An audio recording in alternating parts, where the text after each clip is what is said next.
Ikkita 28 qatorli mexanik selka. Ikkalasi ham donni ekadi. Ikkalasini lekin ish sifati bir xilmi? Bugun O'zdoken Pertunfu 350 hamda Ebrar HM28 donlik selkalarni sizlar bilan birgalikda eng muhim jihatlarini solishtiramiz. Ikkala modelimiz ham 28 qatordan iborat, qatorlarning orasi esa 12,5 sm. Shuningdek, ikkisi ham ariq ochgich bilan jihozlangan. Bu sug'oriladigan maydonlarda suvni to'g'ri taqsimlashga yordam beradi. Asosiy farq sashnikning konstruksiyasida. Pertunfu 350 ikki diskli sashnik bilan jihozlangan.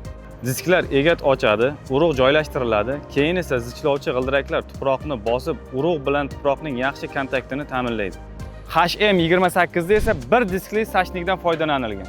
Ushbu komplektatsiyada zichlovchi g'ildirak va ko'mgich mavjud emas. Shu sababli konstruksiya soddaroq hisoblanadi. Yana bitta muhim farq bu ekishning me'yori. Pertum 1,5 kg dan 400 kg-gacha ekishni me'yorini sozlay oladi. Bundan tashqari mayda urug'li ekinlarni ham ekish imkoniyatiga ega. HM28 esa 10 kg dan 350 kg-gacha ishlaydi va mayda urug'lar uchun mo'ljallanmagan. HM28 qatorli selkamiz ham osma, ham tirkama selkalar qatoriga kiradi.